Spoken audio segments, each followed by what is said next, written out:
After the first half of the season, we're going to go through our Denver Broncos report card on rookies and second-year players. Who's meeting expectations? Who do we need to see a little bit more of? Well, you're going to get all that and much more in today's brand new episode, Locked On Broncos. You are Locked On Broncos, your daily Denver Broncos podcast. Part of the Locked On Podcast Network. Your team every day. Which Denver Broncos rookies and second-year players are we going to give good grades on? What are we going to hand out on today's brand new episode, Locked On Broncos, your daily Denver Broncos podcast, part of the Locked On Podcast Network, your team every day. Thank you so much, Broncos Country, for tuning in, making us your first listen of the day. Every single day, you can get this podcast for free on YouTube or wherever you get your podcasts every single day, all year long. I'm Cody Roark, Broncos reporter for Mile High Sports. Joined alongside, as always, by Sayre Bedinger, site expert, predominantlyorange.com here. Sayre, as we now kind of get back into the swing of things here, as the Broncos will play exactly a week from today on Monday Night Football against the Buffalo Bills, we've kind of gone through a little bit of a reflection point in the last couple of episodes here on the podcast, talking about, okay, what do we see in the first half from the offense, from the defense? What were the surprises, the disappointments? Well, now I feel like we definitely got to do a little bit of a report card here for some of the Broncos' young players. And I think we'll focus on, to start off, the rookies. When we go through a rookie report card, which players are we impressed by? Which players haven't we seen much out of? I'm very excited to dive into it with you, my man. And too, Cody, I think no better place to start than with Marvin Mims, right? I mean, with Marvin Mims, if I'm a professor or a teacher, I kind of look at his grade at this point as, well, you've turned in every assignment I've given you, but I haven't given you every assignment yet. I mean, you still got the quizzes, the tests, the final exam, but you've passed everything else, all of your daily work that I'm asking you to do 100%. And I'd say A for Marvin Mims, Cody, in my opinion. If we're handing out grades, which I know Sean Payton loves, I would say the Broncos get maybe a C- or a D in terms of the way that they're using him. But Marvin, he gets an A in terms of the way that he's played, in my opinion. I know it's not been perfect, so not 100%, not A+, but somewhere in that 90 to 95 overall grade range. If I'm grading, as a teacher here, I would say he's maximized opportunities, right? We give you the worksheets, you turn them in, and you did a great job on them. You got most of the questions right. That's where I'm at with Marvin Mims right now in terms of his grade. He's making plays deep downfield, making plays as a returner. The kickoff return against the Dolphins kind of goes underrated, doesn't it? Because, well, you got beat 70-20 in that game, but it was still an impressive play. Marvin Mims maximizing the opportunities that he's been given so far this season. It frustrated me because the Broncos, they put something out on their Twitter feed, all the touchdowns that the Broncos have scored in the first half of the season. And you go to that Washington game, you see his deep ball touchdown catch that he had where he had 2 catches, $113. And all of a sudden, I quote tweeted, I said, let's see a little bit more of that, in the second half of the season here. I agree with you. Marvin has been spectacular in almost every way possible. And it's just been, you and I have expressed frustration. Broncos fans have expressed frustration just about what this guy can do. Why aren't you doing it? And we've talked about it. Like when you got guys like Courtland Sutton and Jerry Jeudy, like if you add a guy like Marvin Mims with his deep ball and his speed threat, gosh, I mean, you can do so much more with your offense. And it's just like, they're not even trying. They're not even opening up the playbook to try to commit to doing that. Like in this last game against Kansas City, Marvin Mims saw the most snaps he's ever had on the field. But you know what? He had 1 target. And it's the wide receiver screen, which just please blow that out of the playbook. Get rid of it. It's not working. Obviously, nobody respects Denver to be able to run it enough. And to me, I think that's just a huge issue. Marvin's been great. I agree with you. The way that he's been used by the coaches, though, has not been great. And that's not Marvin's fault. That's on the organization. That's on the coaches. And that's on Sean Payton specifically here.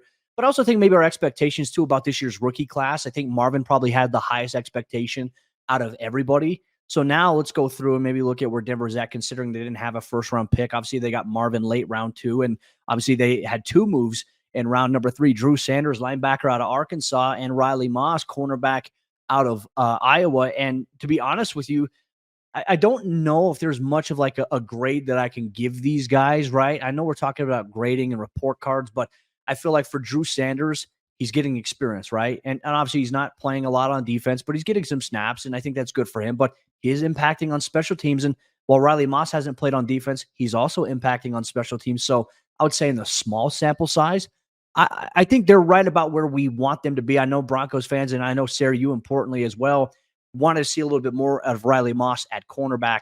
Maybe we would have if it weren't for the sports hernia surgery and training camp. Yeah, the unfortunate injury, obviously knocking him out. It's one of those situations where, hey, parent teacher conferences come around. You're like, oh, we'd love to see Riley a little bit more in class. Obviously, he's been sick a lot early this year, but we know he's got potential, and we want to hand him out a high grade. And I guess for Drew Sanders, you could also say parent teacher conferences come around, and you're like, Drew, he struggled in the first half of the year, right? And we need him to pick things up here at the midway point of the first half of this year. And he's done that, right? I mean, he's getting increased opportunities with the defense, looks much more disciplined out there. I was rewatching the Chiefs game right before we started recording this again, Cody, to specifically watch some more of Drew Sanders, because I know the Broncos played a lot of four-man fronts with those three linebackers out there. Just seems a lot more disciplined. I don't think he's trying too hard. He's not thinking as much, if that makes sense. And obviously, that's what you want to see. You want to see a talented guy like that go out there and do. So the initial parent-teacher conference, Drew walks in, he's got his head hanging down. He's like, I know I did bad on the first couple of quizzes and whatnot, but look, you got an opportunity to come back, pick the grade up. So I would say he's kind of somewhere around like the B to C range so far in terms of what we've seen from him. The recovered fumble against the Chiefs, a huge help. That he did some extra credit there, and we got that grade up. But you know what? I think for the rest of these rookies, it's kind of an incomplete at this point. We haven't seen JL Skinner. We obviously haven't seen Alex Forsyth, which is a good thing. But at the same time, those top three guys, Mims, Sanders, and Moss, you really wanted to see them come in and make an early impact. And I think in ways they have, in ways we've seen them all struggle, right? Marvin had the fumble against, I know that wasn't necessarily his fault, against I can't remember what game that was, the pitch from Samaje Perine. Not necessarily his fault, right? The Jets game, right? So not necessarily his fault, but obviously you'd love to see these guys, not making mistakes, and he's made a few mistakes. So that's expected. These guys are rookies, and so you try to grade not too harshly, but I think at this point, Marvin Mims is the clear standout student of the class. And I think that's fair to say too. And look, I'd say this, what I can share, I can't go into details as to why, but I can tell you that the Broncos are very pleased with Alex Forsyth. He's been a very, very big, impactful player for them from what I've been told on scout team, especially playing the center position. And obviously Lloyd Cushenberry's playing great, which is the best case scenario here for the Denver Broncos. JL Skinner, I think that is the questionable one. He's with the Broncos injuries at safety this year, and we've been sitting here wondering, like, why can't he even crack? Like, why can't he even get on the field for special teams? To us, that's been a little bit puzzling there. So we'll see where that one goes. I'm very curious to see maybe what the vision is. If we get a chance to meet with George Payton, probably at the end of the year, we will. It'd be important for us to ask him, why didn't we see as much at JL in his first season, whether it be on special teams, whatever it may be. But something to keep an eye on here going forward here. But now Broncos country, we talked about the rookies from this past year's draft class. What about second-year players that the Broncos have on the roster right now from that 2022 NFL draft class? Well, we're going to dive deep into that and talk about our expectations, what stood out and what hasn't on today's brand new episode, Locked On Broncos. Broncos country, today's episode of Locked On Broncos is brought to you by our friends over there at LinkedIn Jobs. And these days, every new potential hire can feel like a high-stakes wager for your small business. You want to be 100% certain that you have access to the best qualified candidates available. That's why you have to check out LinkedIn Jobs. LinkedIn Jobs helps you find the right people for your team faster and, best of all, for free. On top of that, it's easy to create a free job post in minutes within the LinkedIn Jobs interface. Then you add your job in the purple hashtag hiring frame to your LinkedIn profile to spread the word that you're hiring. They have simple tools like screening questions, which make it easy to evaluate and focus on the candidates with just the right skills and experience so that you can quickly prioritize who you'd like to interview and who you'd like to hire. And it's important that as we get toward the end of the year, that you close out the year with the right team member today. It's why small businesses rank LinkedIn Jobs #1 in delivering quality hires versus leading competitors. LinkedIn Jobs helps you find the qualified candidates that you want to talk to faster. Post your job for free at linkedin.com/LockedOnNFL. Once again, that's linkedin.com/LockedOnNFL to post your job for free. Terms and conditions apply. The sophomore slump is a real thing, and we're seeing that in Denver, but also maybe a second-year player could potentially be one of the best defensive players on the Denver Broncos roster right now. We're going to talk all about second-year players in Denver this season. But before we do, want to give a huge shout out and say thank you to every single one of you that makes Locked On Broncos your first listen of the day every single day right here on the Locked On Podcast Network, free and available anywhere and everywhere that you listen to podcasts, as well as you can watch Cody and I on YouTube, where we so appreciate every single one of you that sounds off in the comment section. And if you would, hit that subscribe button as well. Helps us tremendously. And it also gets these videos out, these podcasts out to more members of Broncos Country. It helps with the algorithm. So thank you so much for doing that. And Cody, I think that you and I both, we're really loving the engagement from people on this bye week for the Denver Broncos, sounding Oh, off yeah. some great thoughts in the comment section. Great interaction, just analysis all across the board. Really good stuff. So shout out to all of you in Broncos Country participating. Let's talk some second-year players on this Denver Broncos roster. Obviously, the top pick in last year's draft, Nik Bonitto, the pass rusher, barely played as a rookie. Everybody's like, what the heck is going on with this guy? I mean, similar discussion to what we said in the first segment about maybe a Riley Moss or JL Skinner, almost in a way. Saw the potential there, the talent's there, but now Nik Bonitto really emerging in his second season with the Broncos. Man, and we talked about this as well. I think when we had our episode on the Broncos defense, biggest surprises, and Nik Bonitto is certainly the biggest surprise.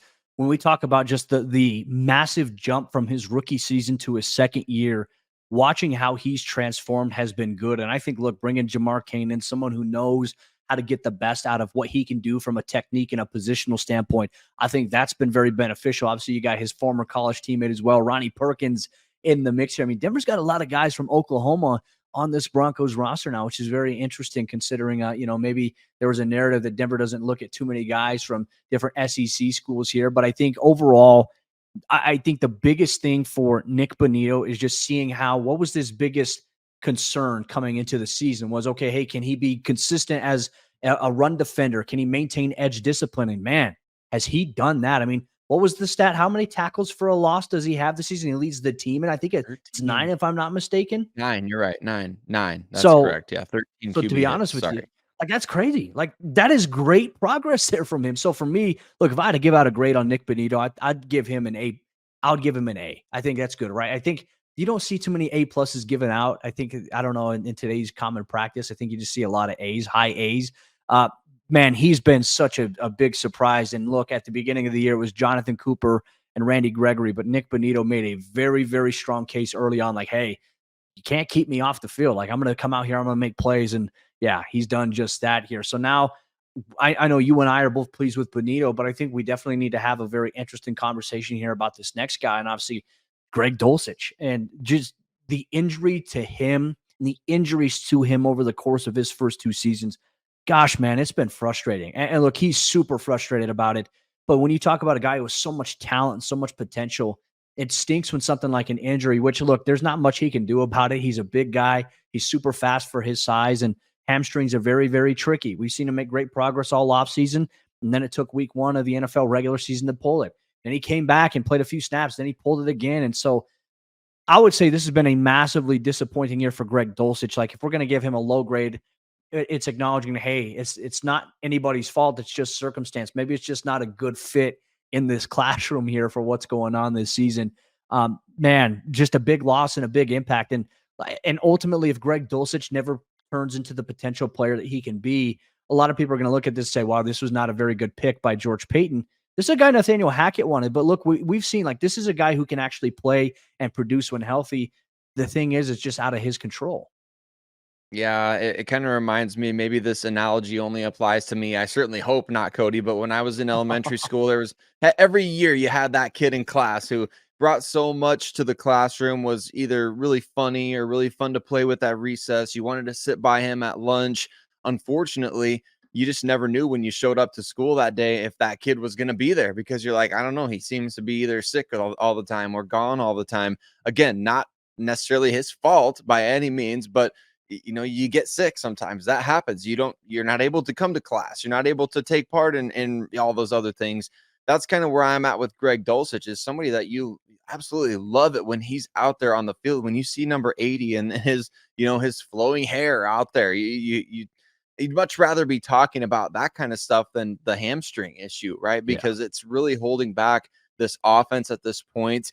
I've said it before, I'll say it again. I think the Broncos put way too many eggs in the Greg Dulcich basket this season, and they banked way too much on him staying healthy after a year in which they were clearly warned that may not be the case. Like, hamstring issues can linger, and they have, and it's been a consistent problem for almost 18 months now for Greg Dulcich, which sucks. Like, we feel for him, and we're not trying to bag on him for being injured. It's the reality of what is. And so I would say you can't really give Dulcich a low grade, right? I mean, he's played well when he's been out there. He's just not been able to be available. Yeah, incomplete is fair. I think incomplete is fair. And ultimately, eventually you will get an F, or you will get held back if you don't turn in any assignments. You don't ever show up to class. So ultimately, he could end up getting released. The Broncos could move on from him. They could try to trade him at the end of the year, just because, hey, we need to start fresh at this position. Maybe he needs to start fresh. I don't want to see that happen, but I think that's kind of where things are trending right now if he doesn't get on the field.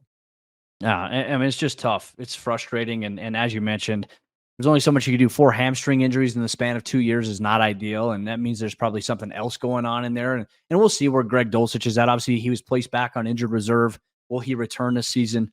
I don't know. That's a great question here. But let's get to some other players, as well. Demari Mathis obviously entered the season as the Broncos starting cornerback.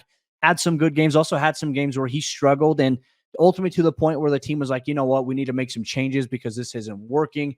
Demari got benched. Now he's playing a lot of special teams, though. When the team goes to the dime package, he plays outside corner opposite of Surtain, and they have Fabian Moreau and Jaquan McMillan playing inside the slot there. So he's not completely removed from the situation yet. But Demari Mathis, as you and I have talked about, and I thought you made a great point in this offseason saying, hey, coming into this year, I just know that, development for players, it's not just a straight line. It's linear. Like, it's going everywhere. It's going up, it's going down, and you just want to see progress made. I would also say maybe we're at a point where this is also an incomplete. Like, it's still a work in progress here for the Broncos defense. Your thoughts on him? And then obviously, real quick, I want to touch on Matt Henningsen, obviously a role player for Denver in the defensive line rotation. Luke Wattenberg not getting much time, but is on the roster there to help out. And then Delarian Turner-Yell playing special teams. Primarily, I think our focus should be on Demari here. I think so too. I mean, yeah, Delarian Turner-Yell doing well on special teams, took some lumps at safety. That's I think obviously kind of is what it is. Demari Mathis, Cody, I think incomplete is fair to say as far as his overall career trajectory. I know a lot of Broncos fans would probably want to give him an F out of an emotional place. I don't think, as a good teacher, right, do you really ever hand out Fs unless a guy or a student is just not trying, right? If they're just if they need to be kind of set straight in the moment, or they're actively being defiant. I don't think that's Demari Mathis. I don't think he's obviously not trying to screw up on purpose, so you can't give him an F.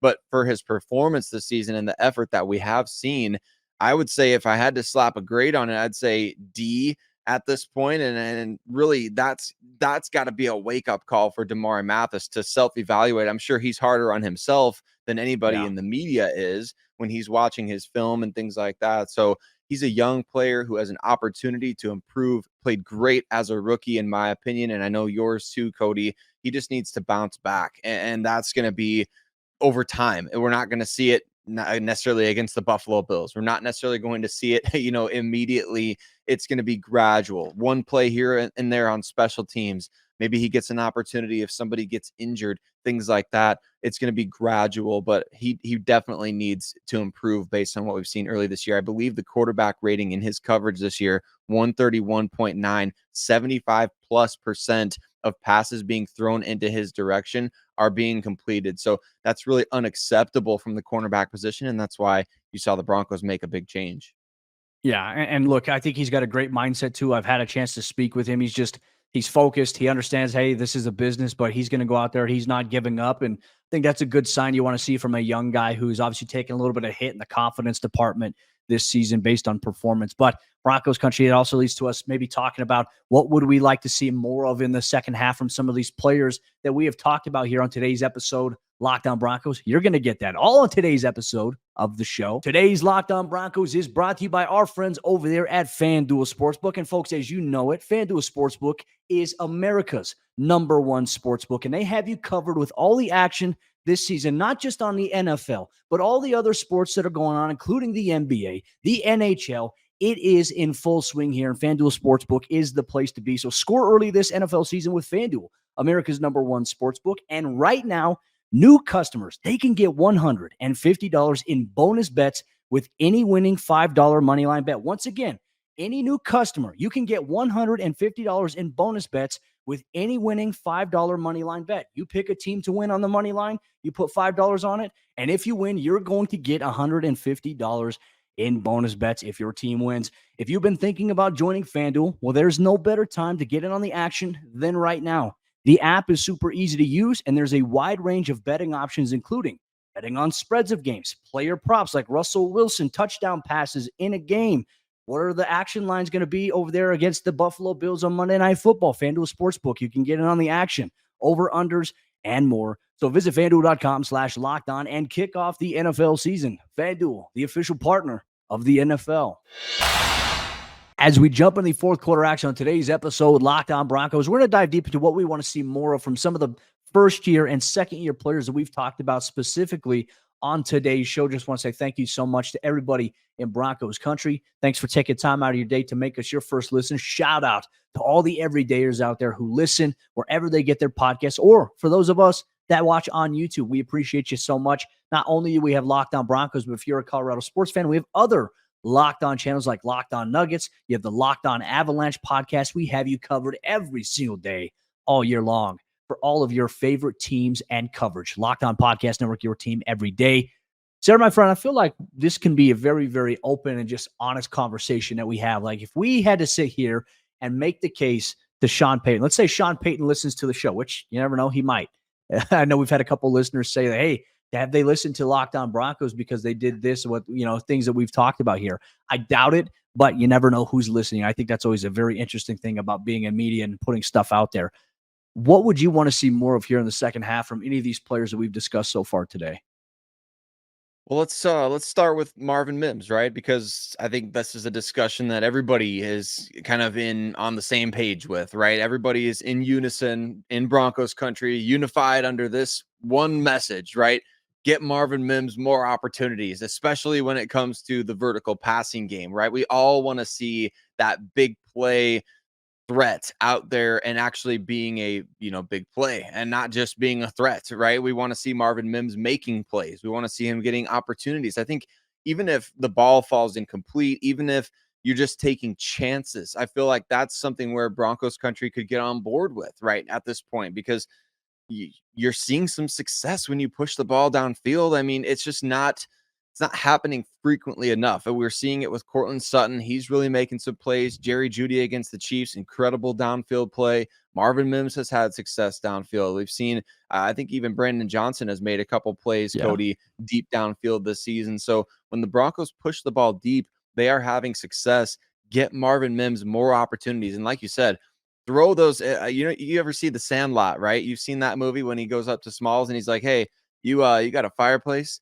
Like, throw that hat in there, man. And I'm sure a lot of people watching would like me to throw this hat in the fireplace, but throw that wide receiver screen game in the fireplace, man. That's your playbook right there. Wide receiver screens, throw that in the fireplace. That's what I would do, Cody, but I would try to get Marvin Mims more opportunities as much as possible. Look, I'm not much of a Star Wars guy. I know you're a big Star Wars fan, but when you talked about what we want to see from Marvin Mims, I think of Adam Driver's character where he's more. Like, that's what we want to see a little bit more of here in the second half. Will Sean Payton unleash the Death Star here on opposing defenses this upcoming season? Marvin Mims could be a big benefactor in that conversation. I'm going to go with Nik Bonitto. I think I want to see more of his continued ascendance. I mean, we just talk about just the rise that he's had. The one thing that I love seeing from him on the film is just, man, you talk about relentless pursuit. Like Jonathan Cooper, Baron Browning, and even the defensive line. I think when they've made these changes of these guys and they got rid of guys like Randy Gregory, they got rid of guys like Frank Clark, you're seeing these guys just play with a new level of confidence, as if I don't know if the vibe necessarily was, okay, these guys are ahead of us. Now, it's like, if I play better than this guy, is it going to increase my opportunities? Well, certainly in the NFL, and certainly what Sean Payton has done is said, yeah, we are going to reward that. So Nik Bonitto has been rewarded for his performance. I just want to see him continue to do those things, because you and I had talked about it coming into the offseason. We felt that edge rusher was one of those positions we were kind of, are we going to be concerned? Or are we going to be surprised? And I think initially we were a little concerned considering the lack of sack production early on in the season. But then now I think we're at the point where we're surprised, and it's actually a lot better than we thought it would be. And that's because they've made the necessary changes. They've got the right guys in there starting right now. And then they've got a good rotation of guys behind them like Baron Browning and Ronnie Perkins.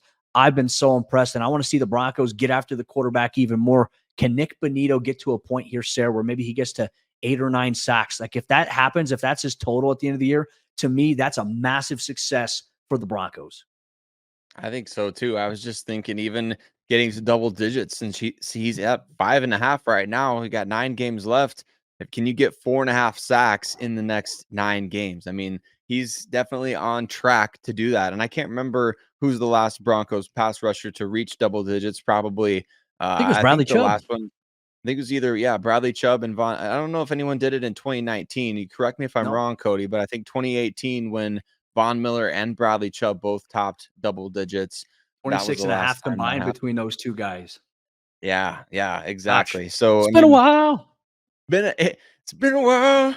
I love it, and I would be here for it. So I would love to see Nik Bonitto do that, and I think ultimately we all want to see Greg Dulcich return from injured reserve. Like, you go on IR for a second time, that's not great, right? But it prevents the team from potentially bringing you back too soon, gives you that extra time if need be.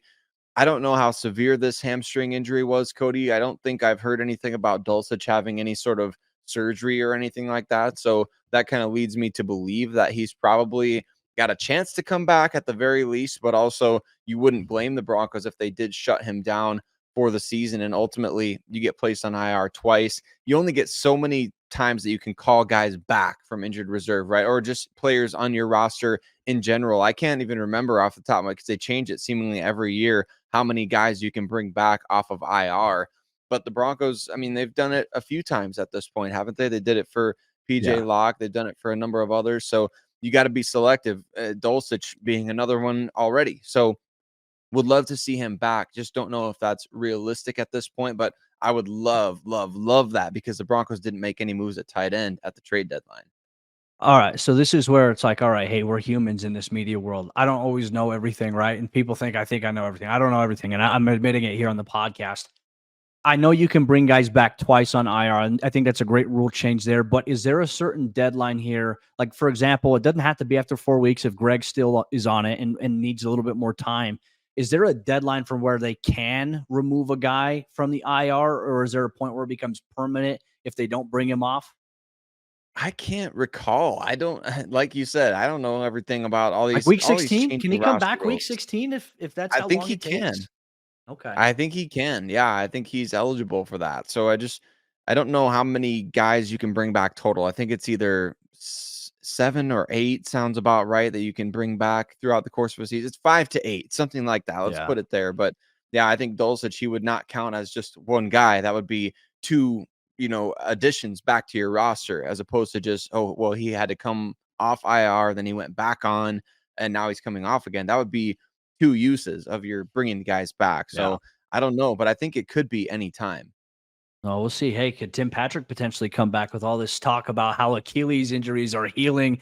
And I can't believe that the Jets are like, Aaron Rodgers is even entertaining coming back at the end of the year if they make the playoffs, which if anyone's watched that team play, they're not going to make the playoffs.